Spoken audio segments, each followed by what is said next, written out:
Allô tout le monde, j'espère que vous allez bien. Je vous retrouve dans un nouvel épisode et aujourd'hui, j'ai eu envie de venir parler encore une fois de créativité.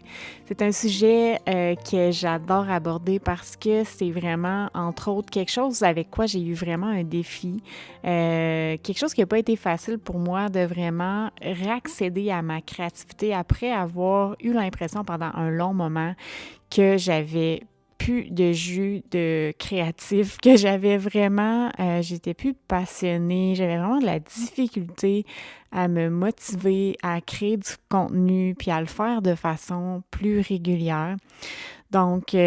Aujourd'hui, j'ai envie de venir aborder ça parce que je sais à quel point quand on est entrepreneur en ligne, quand on a une présence en ligne, euh, puis pour se faire voir, pour que les gens finissent par acheter notre contenu plus payant, ben ça passe souvent par le contenu qui est gratuit en premier lieu. Donc, les gens vont vraiment apprendre à nous connaître de cette façon-là. On va ajouter de la valeur dans leur vie à travers notre contenu gratuit. On va leur amener des résultats à travers ce contenu gratuit-là. Puis c'est comme ça qu'ils vont voir que, peut-être que j'ai envie finalement d'investir avec elle parce que j'aime son approche. Elle m'apporte vraiment une vision différente. Elle m'amène des trucs concrets.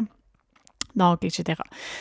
C'est vraiment de cette façon-là, je trouve qu'on arrive à vraiment générer de l'argent, générer plus d'impact, plus de clients, quand que nous, on arrive à générer de la valeur puis à créer du contenu sur une base plus régulière. Donc, si vous n'avez pas écouté mon premier épisode sur le sujet, je vous invite à aller l'écouter. C'était, si je me rappelle bien, quelque chose comme booster sa créativité. Plus dans les débuts là, du lancement de mon podcast, j'avais fait un épisode sur le sujet. Mais aujourd'hui, j'ai eu envie de venir vous aider justement avec la constance. Comment vous pouvez retrouver plus de constance dans la création de contenu? Puis j'ai vraiment envie de venir vous faire réaliser que la création de contenu, ça n'a pas besoin d'être une corvée. En fait, ça devrait pas être une corvée. Ça devrait, au contraire, être vu comme un moment vraiment sacré, un moment le fun, un moment agréable où est-ce que vous vous donnez du temps pour laisser votre enfant intérieur jouer. Laissez la partie de vous qui a envie de créer quelque chose émerger. Puis, ce que j'ai envie de vous faire réaliser, c'est que pour que on ait de plus en plus de créativité, il faut vraiment se donner du temps pour créer régulièrement, sur une base régulière. Puis ça, j'en ai parlé dans mon premier épisode de l'importance de justement se libérer du temps pour créer. Donc, moi, personnellement, par exemple, je vais vraiment avoir des blocs créatifs que je vais me libérer à tous les jours. Des moments de 1 à 2 heures où est-ce que ça va être mon moment, je crée. Puis là, je vais m'asseoir, puis je vais juste, connecter avec comment je me sens. Des fois, je vais écrire, des fois, je vais m'inspirer en regardant un petit peu sur les réseaux ou en regardant un livre, en ouvrant un livre qui m'appelle ces temps-ci. Donc, je vais prendre un tout petit moment pour comme aller voir c'est de quoi j'ai envie de parler. C'est sur quel sujet j'ai envie de créer aujourd'hui. Puis des fois, j'ai même pas besoin d'aller m'inspirer. Des fois, je le sais déjà en fonction de qu'est-ce qui se passe dans ma vie, que j'ai une idée, j'ai quelque chose que je veux créer. Mais il y a des jours où est-ce que j'arrive dans mon moment de création où est-ce que je sais pas du tout qu'est-ce que je vais créer, mais le fait de me donner cet espace-là fait en sorte que tranquillement, pas vite, les idées viennent, puis tranquillement, pas vite, le jus créatif embarque.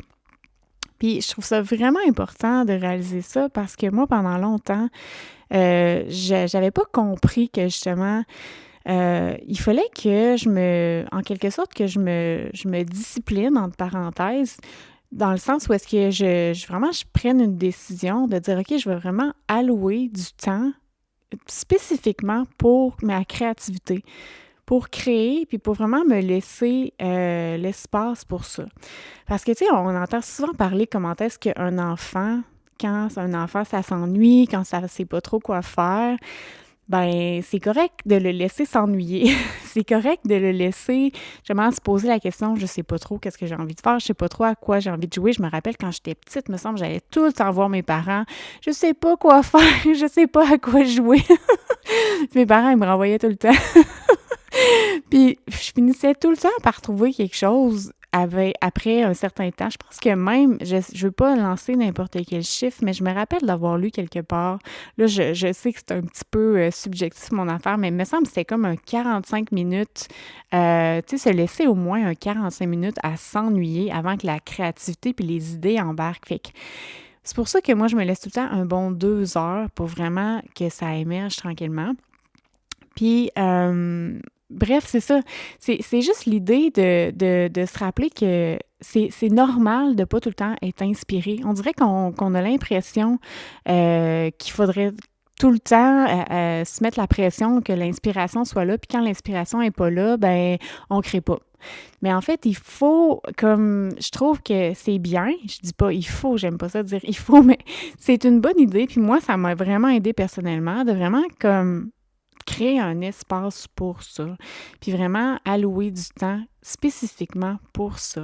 Comme n'importe quoi qu'on a envie de cultiver dans notre vie, si on s'assoit pas puis on décide pas de vraiment allouer du temps pour ça, ben c'est sûr que ça va pas s'améliorer. C'est la même chose pour notre relation de couple, pour nos amitiés, pour notre corps. Si on prend pas la décision, si c'est un objectif qu'on a d'améliorer cet aspect-là, puis on prend pas la décision de vraiment mettre ça à l'horaire, ben ça peut pas s'améliorer. Puis ben c'est la même chose pour la créativité. Je me suis rendu compte que si je le mettais pas à l'horaire, je pouvais pas m'améliorer, je pouvais pas le cultiver, je pouvais pas justement faire en sorte de vraiment activer ce feu intérieur-là à l'intérieur de moi.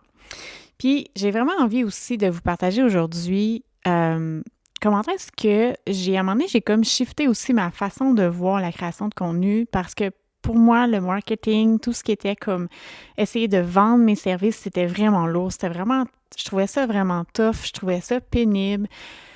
Puis d'être constante comme de façon régulière en ligne, je trouvais ça tough. Il y avait vraiment quelque chose qui m'empêchait d'avancer dans cette voie-là. Puis en même temps, j'étais frustrée de voir que j'avais de la difficulté à attirer des clients, j'avais de la difficulté à faire de l'argent, j'avais vraiment de la difficulté à avoir un impact, l'impact que je voulais avoir. Puis je vous dirais que c'est vraiment quand j'ai changé ce mindset-là, puis j'ai commencé à voir la création de contenu comme étant un jeu. Puis comme étant vraiment un moment agréable, un moment de plaisir, un moment où est-ce que, comme quand j'étais enfant, puis c'était le moment où est-ce que j'allais dans le coin bricolage. Puis je savais pas qu'est-ce que j'allais créer dans mon coin bricolage, mais j'avais accès à toutes mes cartons, mes crayons de couleur, mes choses. Puis là, je me laissais aller à qu'est-ce que j'avais envie de créer cette journée-là. Bien, c'est la même chose pour la création de contenu. On a choisi, quand on est entrepreneur en ligne, on a choisi de vraiment venir créer de la valeur à travers, que ce soit un podcast, que ce soit des reels, que ce soit l'écriture à travers un blog. Donc, la façon qu'on va le faire, ça va varier. Moi, j'aime utiliser plein de modalités différentes, la vidéo, le podcast, l'écriture.